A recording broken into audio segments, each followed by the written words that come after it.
Hello, everyone. Welcome to day number 2 of the Unstoppable Service Dog Workshop. I am your host, Caitlin Bird, and I am super excited to get started with you guys on session number 2, all about fundraising and choosing the right service dog for you.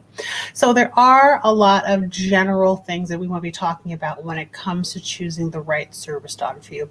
But before we get started, I want to let you know about the Never Nag Again Challenge number 2 that's happening at 2 p.m. Eastern Standard Time here in the Facebook group Service Dog Prep. And yesterday we did an introduction to our auto calm game, and now we're going to start talking a little bit more about generalization and what's the typical steps I take for starting to generalize that behavior. Also, if you are here joining me live today, please comment down in the chat below. Let me know who you are, because I like to interact with you guys. I like to know about you guys. I like to interact.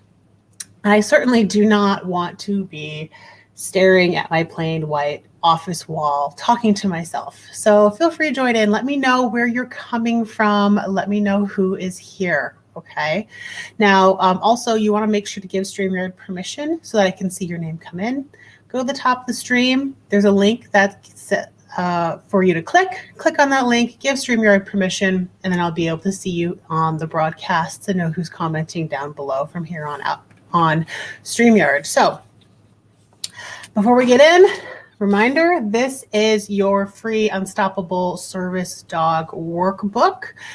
Rather than taking notes throughout this entire lesson, this is to help guide you along the way. Okay, and those are already pre-written out. There's a couple places for you to be inserting some blank spaces, but other than that, this is your handy dandy guide to everything related to service dogs. So we're going to turn to page 3, and we're on session number 2 on April the 13th. And on here, this is what the page looks like. How can you get a service dog? There's some places to fill in and take notes onto the side, as well as information about fundraising for your service dog as well. All right. So thank you guys for joining. Please let me know where you're all coming from. I'm seeing more and more people coming in here, and I'm super excited to get started on the training challenges this afternoon as well. Also, if you are signed up for the workshop, you get access to free review sessions from me for the day. Tonight, we're doing a live Zoom session at 7:30 p.m. Eastern Standard Time, and we review everything that we've covered in the workshop up until now. So any questions you have, maybe you're trying to troubleshoot something with your dog and you're having a tough time, I'll be sending a link out later directly to your email.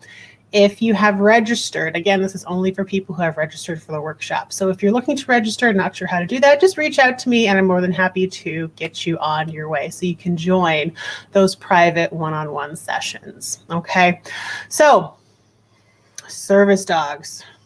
So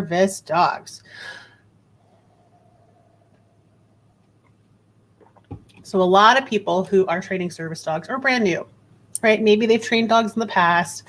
Maybe it's been a long time since they've trained their own dog. Maybe they've tried applying to multiple organizations, being turned down, saying, sorry, there's too many tasks for us to needing to be trained for you. We can't accept you, right?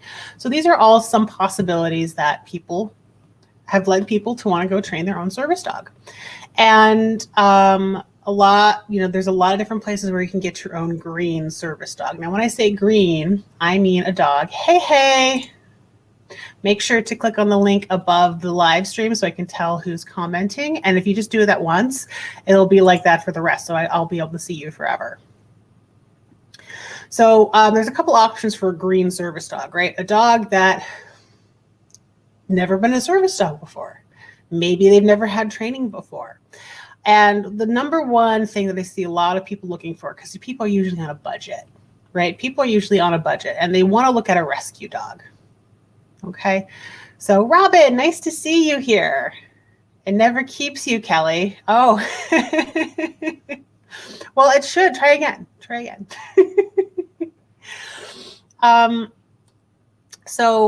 Rescue dogs, a lot of people make. So here's the thing about rescue dogs, right? The majority, the time in the life that a dog is most likely to be given up into a rescue there's actually a timeline for a dog to be most likely to be given up into a rescue. And that's when they are in their teenage phase. What is a dog's teenage phase? It's usually somewhere between 6, 8, 9, 10 months, somewhere around there, maybe even leading up into a year. That's when dogs are most likely to be given up. Why? Because they are out of that easy to care for, cute puppy stage. And if an owner didn't put in the work and the training that that dog required up front, that shows quite quickly in the teenage phase. Kelly, you have a teenager right now. We both have teenagers, right? We have pups from the same litter. Kelly's actually one of my clients, and she has, yes, you're fixed. Kelly, you're fixed. And Kelly has Reavers, one of his litter mates, as her service dog, which is awesome. I love it. It's fantastic. And we both have teenagers right now. And Kelly, I know just how much work you've put into your dog. Like, I'm sure Priya has her days, right? Because she is a teenager. But overall, with Reaver, as long as his physical needs are met, I don't have an issue with him, right? I mean, he's a fantastic animal. Every once in a while, he gets some stuff in his mouth, but he doesn't run away. He brings it or he drops it as soon as I look at him, right? He's like, okay, like, can I really have this? I'll investigate what it is and I'll decide if he can have it or not, right? But that's because we put that training and invested it up front. And the dogs that you get from shelters, they don't have that, right? 9 times out of 10, maybe higher, the dogs around this age don't have that. She just discovered chewing cardboard. Yeah, Reaver, he likes chewing cardboard too. We have a couple of nosework boxes for laying around, and one of the flaps is sticking open. He started chewing on the corner of that. Yeah, very entertaining, absolutely. She handed a bead to my grandson when he asked her to. Aw, that's so nice. And how old is he? You sent me a video of him the other day. It was really cute. I loved it because he was doing a little agility course with her. And, you know, you guys have to realize, yes, are rescue dogs cheap? Absolutely. Is it like playing roulette? Absolutely. You never know what you're going to get, right? So you have to keep in mind, okay, if you're going to get a green service dog from a rescue, do you actually have the skill set for that? Do you have the ability to train that dog? And what if your dog has reactivity, right? What if your dog is naturally inclined to bark at other dogs? Maybe you wanted a working breed. Well, a lot of the high energy working breeds are predisposed to barking and reacting to other dogs or people while you're out on a walk. That's not going to be easy to get past if you want to make them a service dog. Do you have that skill, that time set, that commitment in order to do those types of things, right? Again, you're playing roulette. And if you get that type of dog, are you just going to say, well, I'm going to keep him because I love him? Or are you going to return him give him to a friend and then try again? Like, what are you really willing to do? And do you really fully understand what you're getting into when you're getting a rescue dog? Kira says Apollo was overall manageable in his teenage phase, but at first, as a first-time owner trainer, I made mistakes, so we had our moments. Yeah, absolutely. And one of the things, like, again, like my job as a service dog trainer is to clear the path so that you don't run into those mistakes. And most people don't realize that. Most people try it on their own. They make a lot of mistakes. They might have to wash out their service dog, which service dog washout rate is really high. It is really high, but I find that happens the most among people who are unprepared and don't realize what it takes. That's usually where I find that washout with. So those are some of the cons of a rescue dog. Some of the pros of finding a rescue dog. Well, number one, they're cheap, right? Rescue dogs are cheap. Depending where you get them from, maybe it was in a foster environment. Maybe the foster, there's different kinds of fosters out there as well. I've worked with rescue dogs and people who foster rescue dogs. And there's all sorts of different types of people who foster rescue dogs, right? There's the type that has a crazy amount of dogs in their home and they don't have the time, energy, or wherewithal to walk each and every dog. to train each and every dog. And oftentimes, even the younger dogs there, they don't get potty trained, right? Or maybe they use potty pads and they use a crutch inside the house. So, it's interesting. It's hard to find that person who can train those rescue dogs and fosters those dogs and can give you a really good detailed description of what to expect behaviorally from that dog, right? Any foster is probably going to be better than just getting it out of a shelter environment, because that tends to be a very high stress environment. It's not often that you see a dog's true personality come out in a high stress environment like in a shelter. So those are things to keep in mind. Okay. Option number 2 for a green service dog is a rescue puppy. Okay. Pros and cons. You might want to write this down to the side of your notebook. Pros and cons. Pros of a rescue puppy. They're young. They're malleable. They learn quick, and you can start them more or less, as long as you are lucky enough to pick one from the right background and environment, more or less from a good start, right?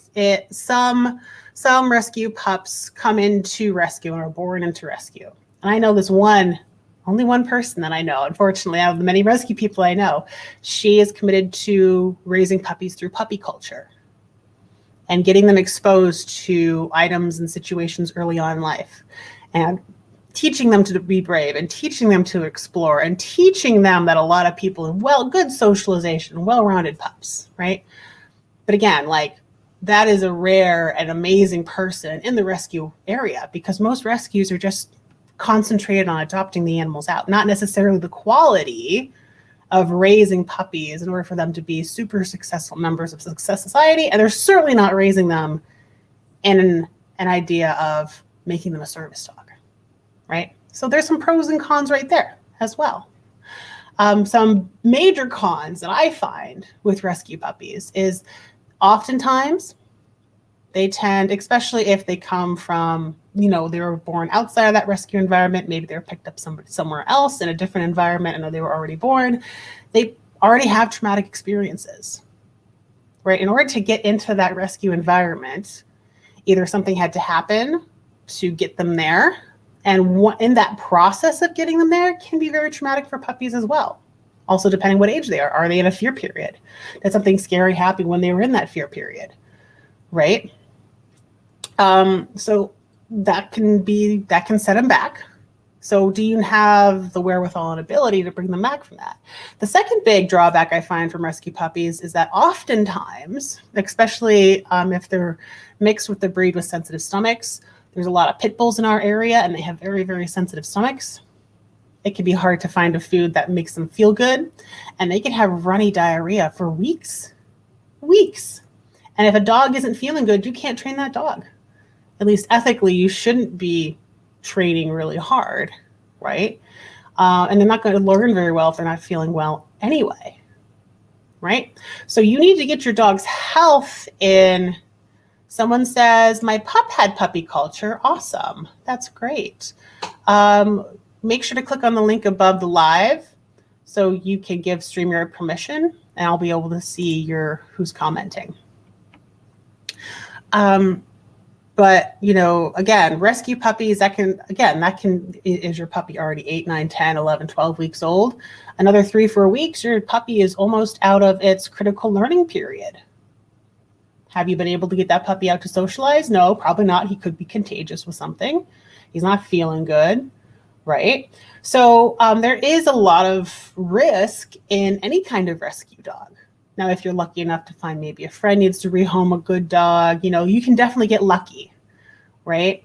Guys, raise your hands down in the comments. Give me a hand emoji, a little raised hand emoji, if your dog came from a rescue. And I would love to know your rescue dog story, because we can definitely get lucky. There's definitely instances of getting lucky out there. But, the majority of the time, I see a lot of owner trainers failing out because they have a dog that's well above their skill level. And it's very difficult for them to come back from that. Kara says, my trainer and her partner raise foster puppies with puppy culture. That's awesome. I've actually always wanted to do that. I really have. But then there's always risks of giardia in your house, and that never goes away. And I don't know. I'll have to look into it more deeply. Plus, my boyfriend would probably kill me if I brought in puppies. I've always wanted to raise puppies, though. I have wanted to do that for a long time. I mean, like a litter of puppies. Clearly, I've raised puppies, but like a litter of puppies would be amazing.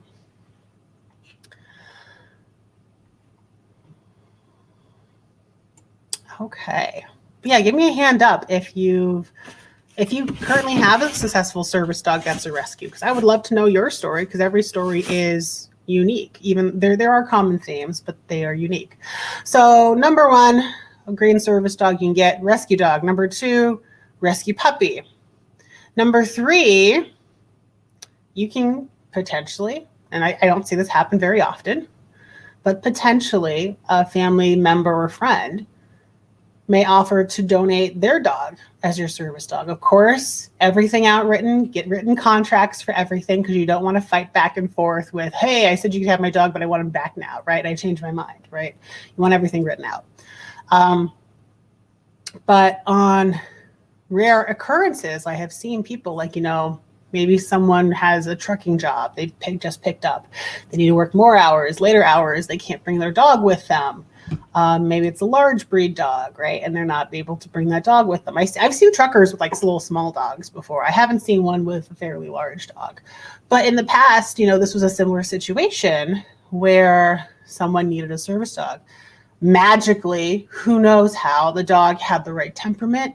He was like calm in every situation, and he was just a perfect candidate to be somebody's service dog. And that dog was donated to this individual, and it worked out wonderful. It worked out absolutely wonderfully. So that is another option that I've seen, but I haven't seen it occur very often. Okay. Option number 4 for a green service dog, breeder with puppy culture. I'm going to do my little dance jig. Breeder with puppy culture. This is my favorite. Puppy culture, I've also heard great things about AV dog. I don't have a lot of experience with AV dog, but puppy culture is a very straightforward, easy to follow protocol. AV dog, I've seen a lot of different things, bits and pieces here and there. I'm not totally sure what it is exactly, but I've heard a lot of breeders even use both. Right? They take concepts from both and kind of do their own thing that they think is best for the dogs. So really, you want a breeder who considers leaving puppies alone to see how they react, to make sure it's a good experience, to help prevent separation anxiety, right? You want to increase that in nice doses. You want introduction to crating. If they can get them to crate for longer periods of time, fantastic. That's what we're looking for. You want a breeder that introduces, of course, to different environmental things, loud noises that they can do themselves. I remember with Reaver's breeder, she even had a metal tin, those metal tin cooking trays. They crinkle a lot. And she had a whole bunch of things in there, and the puppies were running around and doing a whole bunch of stuff, and really getting that sound sensitivity prevented with those dogs as well. So if you haven't guessed already, my favorite is a breeder with puppy culture. Now, be careful. Not all breeders are honest. Okay. I can think of at least one local breeder and a trainer here locally that claims she does puppy culture, but she clearly doesn't. Okay. I've actually worked with a client in the past who got a dog from this breeder. Worst candidate for a service dog. And she has supposedly trained service dogs as well. And again, claimed did puppy culture, didn't actually do puppy culture. So it's also really important for you to do your research into that breeder. Just ask, hey, can I talk to some of your previous clients? Have any of your dogs been service dogs in the past?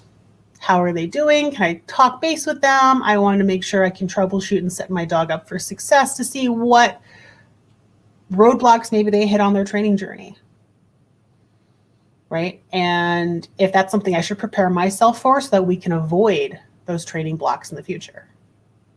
Okay. So nobody here has, I don't see any hands. No, you're telling me nobody here has a rescue puppy that's a service dog or a rescue dog that's a service dog? Is every dog here from a breeder? Raise your hand if your dog's here from a breeder. And after you raise your hand, tell me what age you got your dog at. I'm amazed. Yeah, okay, so Kelly says, I know of a horrible breeder who breeds poorly matched parents. Look at the previous litters and you can see. Yeah, absolutely. Robin says, my service dog was a rescue. Long story. I'm sure it is. I have a plain comment from a Facebook user. Priya was 8 weeks. Oh, I know. I know. We got our pups at 8 weeks, didn't we, Kelly? All right. Awesome. Awesome. So we do have at least one rescue service dog here. Yep. All right. Oh, Lori. Yeah, that's right, Lori. You do have a rescue dog. That's right.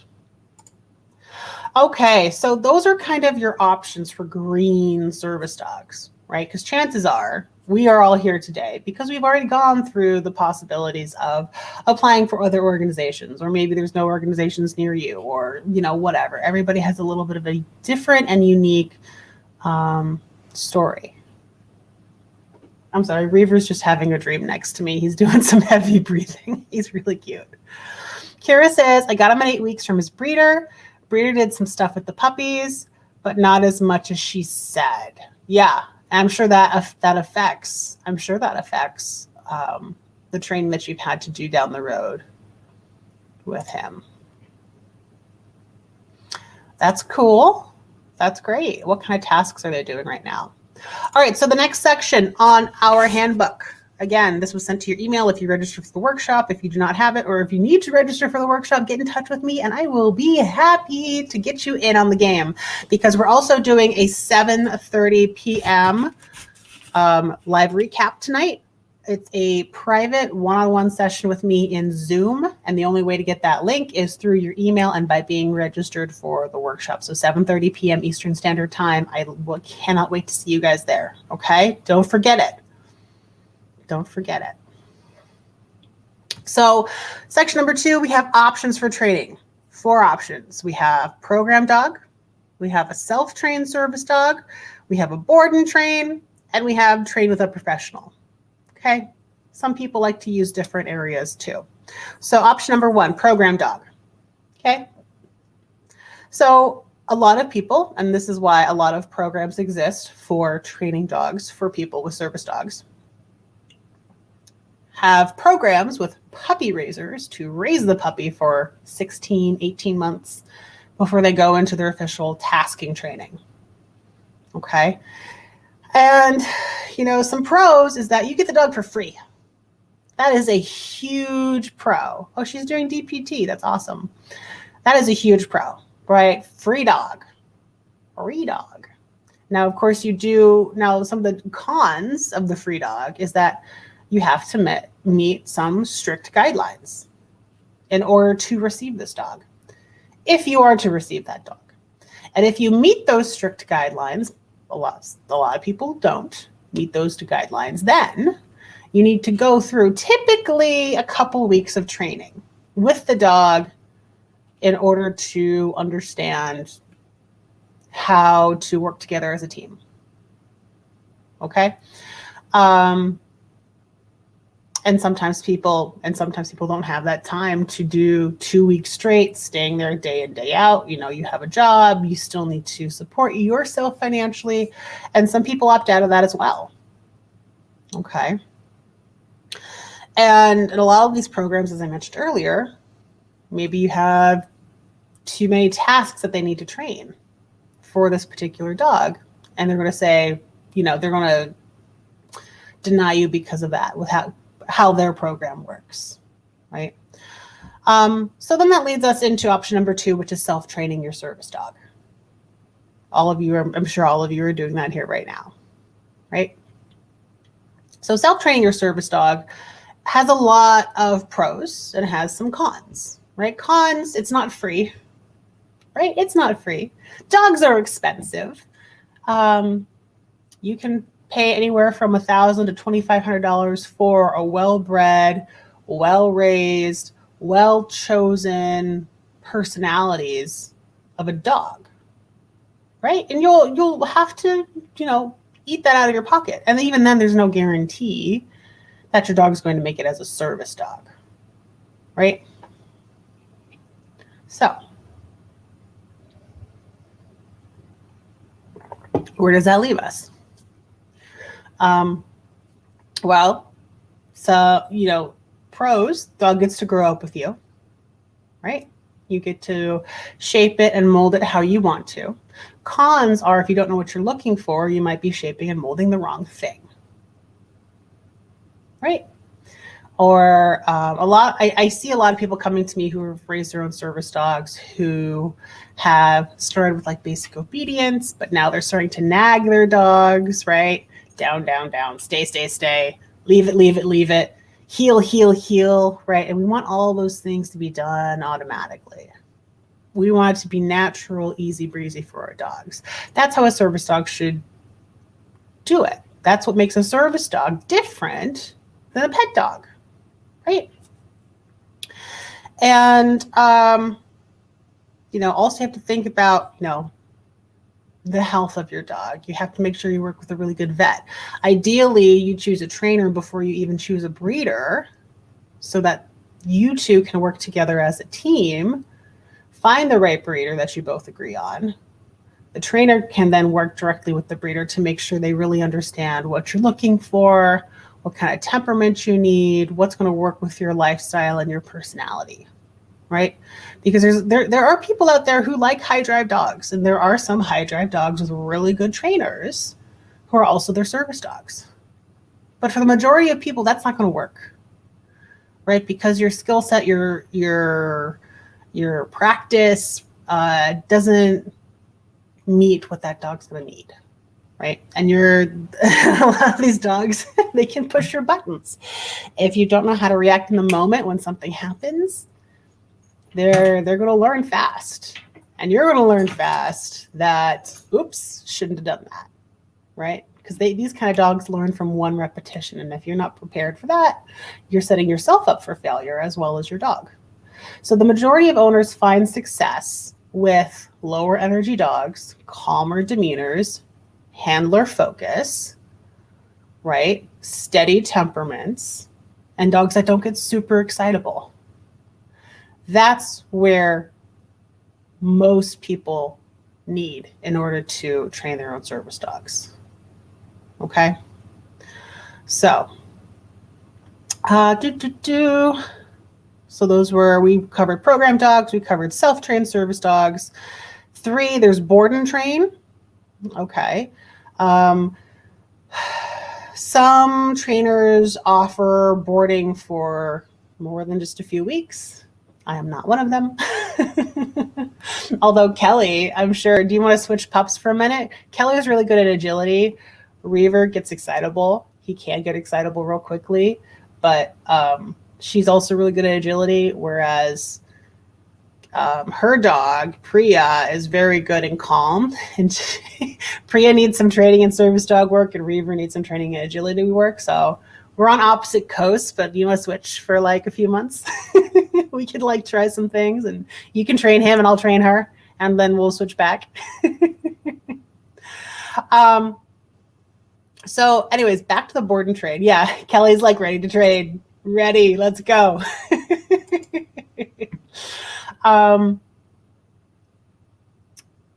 Temporary only. Yeah, absolutely. I'm sure Reaver will be traumatized by the number of dogs that will be in his face because there are no dogs over here. And then Priya is probably going to be in shock. Like, why are there no dogs over here? All right. So board and train options. Also be careful with board and trains, right? We're all here. We all understand that this is a fear-free, force-free dog training group, right? Obviously, everybody uses punishment all the time, whether they intend to or not. But we're talking about intentional use of punishment, which a lot of trainers will intentionally use very strong aversives in their training plans, right? And And obviously we're not for that, because like I was saying the other day, I was talking to this girl on Instagram and she was telling me, like, I noticed that she had to, and again, I only ever see, I don't really see any boys on Instagram with service dogs for some reason. I don't know, maybe I'm not looking hard enough. I think I've seen one, maybe two, in the few years I've been doing this. But she was saying that she had to retire her current service dog, who was around about 2 years of age. And I'm like, shot her a message. I'm like, hey, I saw that you had to retire your dog and you're getting a new prospect. Number one, congratulations on the new prospect. Number two, why?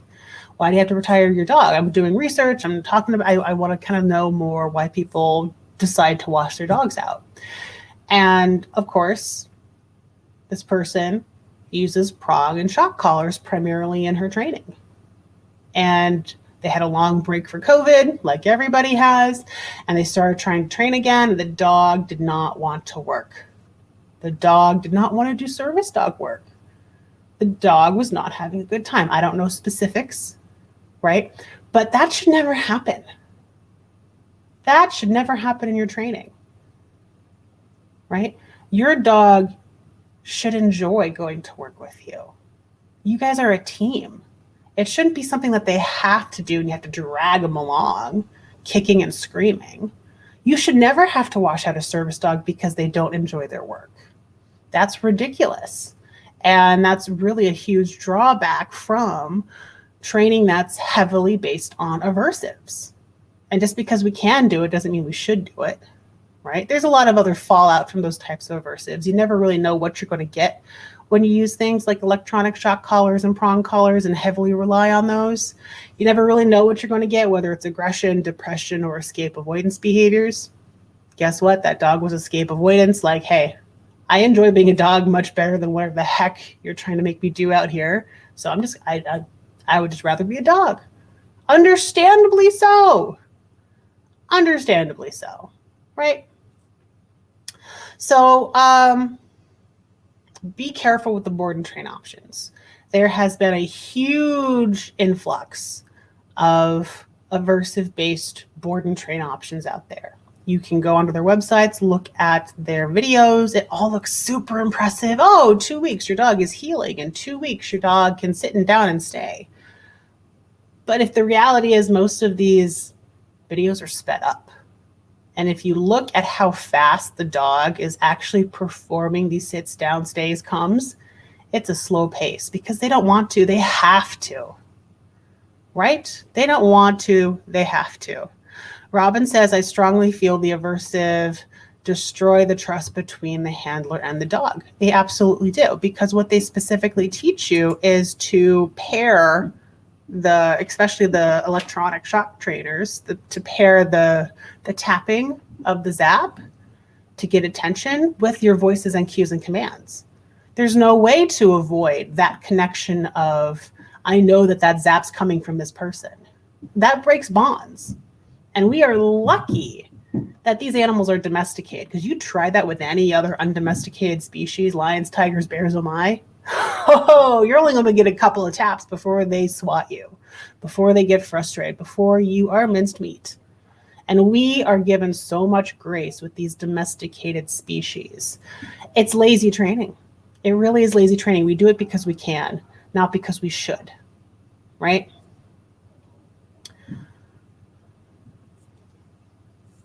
Yeah. So I've heard a couple handlers have had to wash their dogs because of reactivity after lockdown. I've seen dogs become aggressive because of the collars. They didn't behave unless they were on the collar. Yeah, and it does. It becomes a crutch. It really does become a crutch. Well, and that's the thing too. So other people will say there's good trainers and there's bad trainers, right? I've been working with Amelia since she was 4 months. Oh, wow.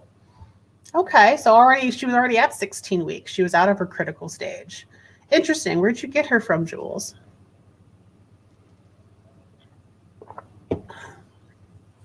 But, there's a difference between good training and bad training, right?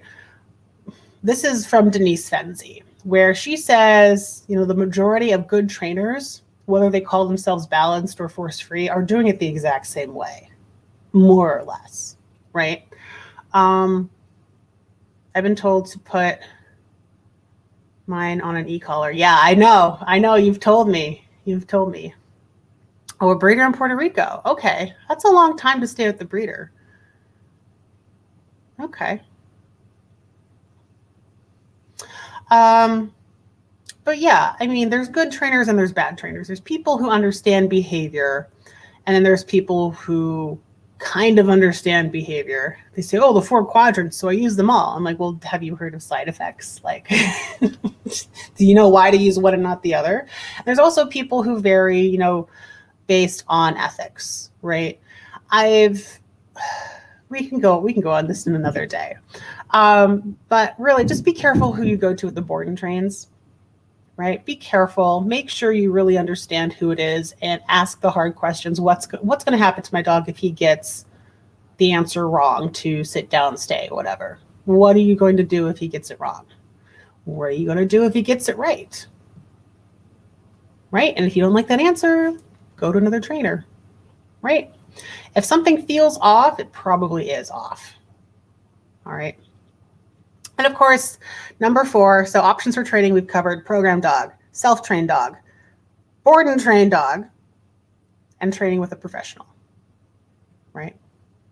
So training with a professional is my favorite option, obviously, for obvious reasons, because our job as a professional is to help you hit the ground running and clear any of the roadblocks before they become an issue, right?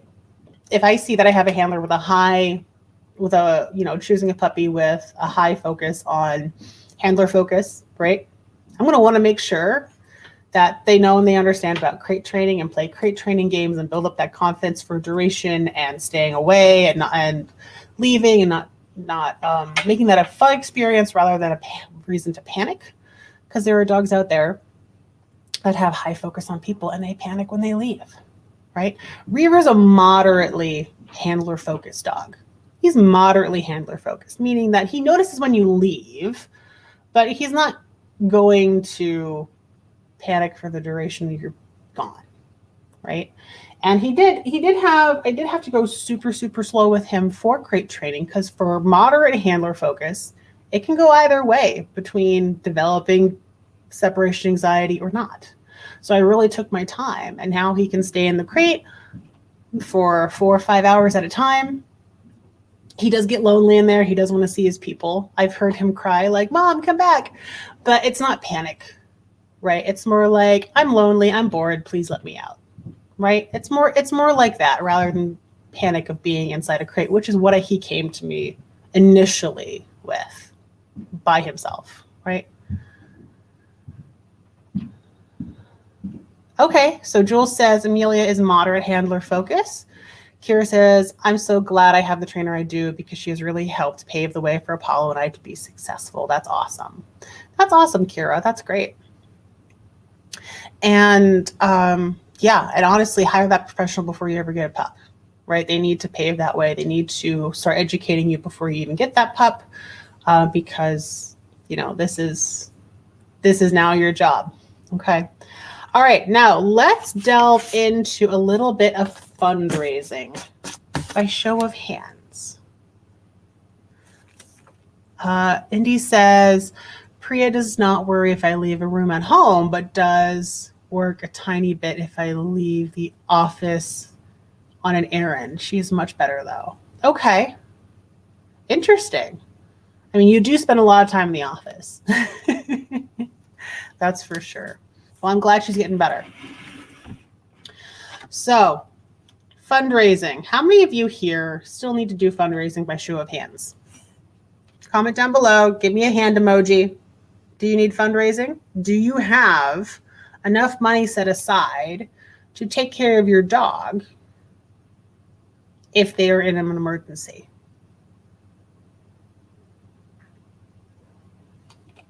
Do you have enough money set aside for a major surgery if something happens? Do you have... Jules needs to do fundraising, okay?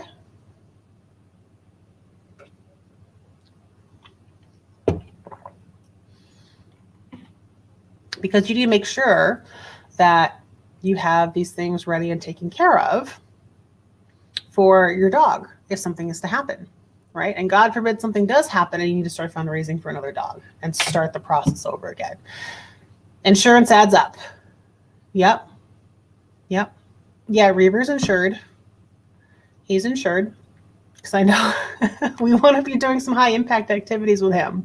And I'm like, better get insurance early because you never know, especially with a dog that does sports, right?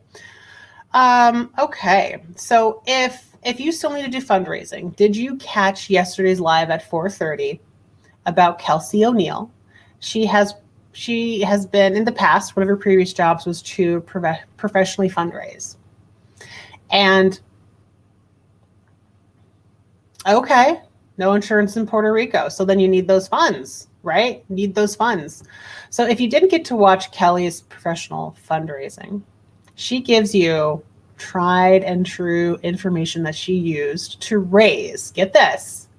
Are you ready? Drum roll. That was a really bad drum roll. But she has raised over $500,000. That's $500,000, guys. That is $500,000 fundraising only over 5 years. That's $100,000 a year. Okay. If you still need funds raised for your service dog in training or a future dog in training, go check out her live. It was live yesterday at 4:30. Just go on to the guides tab at the top of the page or reach out to me. I'll send you the link. Okay. But go listen to Kelsey. She knows what she's talking about. So if you think raising $5,000 sounds like a big goal, it's not. It is not. Okay. You're fine. You can do it. Go listen to her live and she can teach you how to do that fundraising to help you on your goal and on your journey together with your service dog. Okay. Now, fundraising does need to be treated like your full-time job, right? You have a full-time job. Guess what? Now you have two. Okay. There are many ways that you can raise the funds to get the help that you need, but the ways, there's many different ways, right? So you can get it from government programs, you can get it from grants, personal loans, FSAs, SSI, SSDI, as well as online fundraising campaigns like, what's the word? GoFundMe. What's the other one? Kickstarter or GoFundMe are usually big ones to start raising. And even Facebook even has ways to fundraise money. Okay. So there are ways. And if you go here back again to the workbook, if you don't have it, send me a message. I'll make sure you get it and make sure that you're registered for the workshop.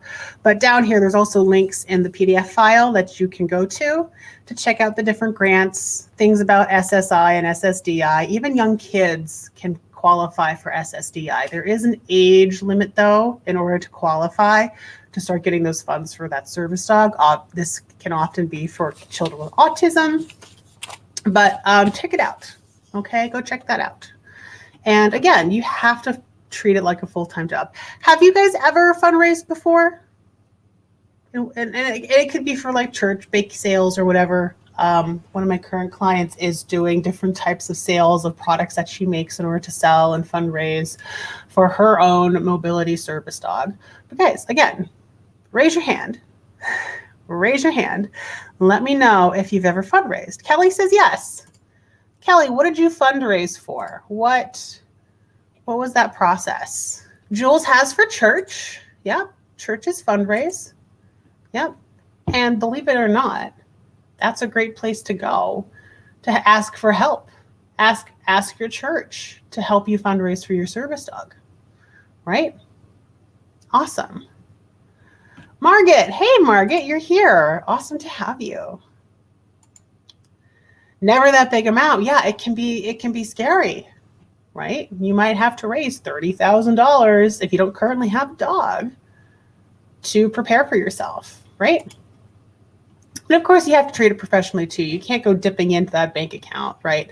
I would put in a bank account and have them send you like a statement once a year to remind you if you ever need to get into it, but put it in there and forget about it, right? Use a separate bank if you have to. Me personally, here's what I do for taxes, right? I always pay my taxes first. Every time I get paid from one of my clients, this is what I do.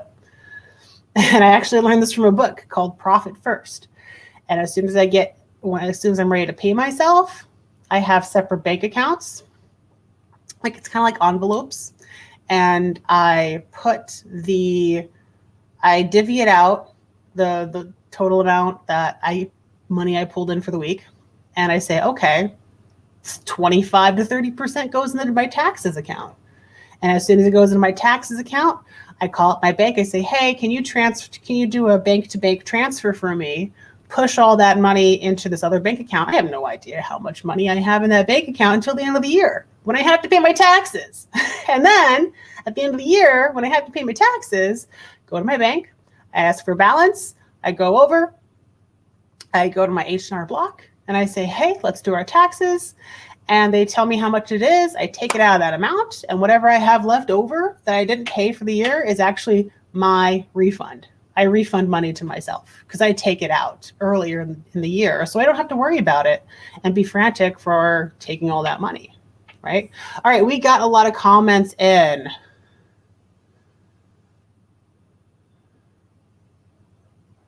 Kira says she did a GoFundMe. Kelly says, Canine Cancer, we do a dog show every year that raised over $750,000. Oh, that's over 10 years. Wow. How much is that a year? Hold up. Oh, that should be easy. That's easy math, right? That's $75,000 a year. Hold up. Math is not my strong suit. Can you tell? That's why I'm a dog trainer. Divided by 10 should be 70. Yeah, 75,000. Thank God. I went to college, I promise. I went to college and now I'm here. Toys for Tots. Yep. Robin, hello. She says, I did to save a stray dog and get the medical care he needed. Aw, such a big heart. That's awesome. All right, so we have action items. For those of you who need this, action items for today. How will you get your service dog? If you don't currently have a service dog, how are you going to get yours? And if you currently have a service dog and maybe you don't have insurance, maybe if your dog gets incredibly hurt, instead of how are you going to get a service dog, how are you going to pay for that expensive surgery? Okay, that will be your question. How are you going to pay for that expensive surgery down the road? Because it might happen. And you don't want to be stuck up a river or down a river without a paddle. How does that go? How does that go? Kelly, you probably know. The second action item, what will fund your endeavors for the dog's lifetime? Okay, how are you going to care for your dog throughout their lifetime? So, as a reminder, I'll be going live in another hour and 10 minutes. We're going to be doing the Never Nag Again challenge for Auto Calm, but we're putting a twist on it. We are doing generalizations, right? So we're going to go over how to start generalizing that auto calm behavior, especially if you are brand new to practicing your dog's auto calm behavior. We always start in the house, but then we need to start generalizing it, and we need to go step by step by step to make sure that our dog can do it no matter where we are and no matter what we're doing, and it starts to become their default behavior of choice when they are in a new environment and they don't know what to do. Okay, Reaver, he actually starts to settle if I stand for a little too long. He just automatically settles, and that's how it should be. Okay, your dog should be doing this automatically. Okay. All right. So I'm going to see you guys live at 2 p.m. just another hour, 10 minutes. Also, as a reminder, before we go, if you are subscribed to the email list, you are registered for the workshop, you will be getting an email later today with the link to the private Zoom session that is only available to the people who have registered for the workshop. So if you are interested in joining that private Zoom session so we can review everything that we've done up till now and we can troubleshoot whatever you might be struggling with, just go ahead, send me a message, and I will be more than happy to get you in on that list so that you can join us tonight at 7:30 p.m. Eastern Standard Time. Write that down. If you haven't written that down yet, it's 7:30 p.m. Eastern Standard Time for that private Zoom session. All right, guys, thank you so much for joining. I will see you at 2 p.m. and have a good one. And I'm going to go eat some lunch now. Bye, guys.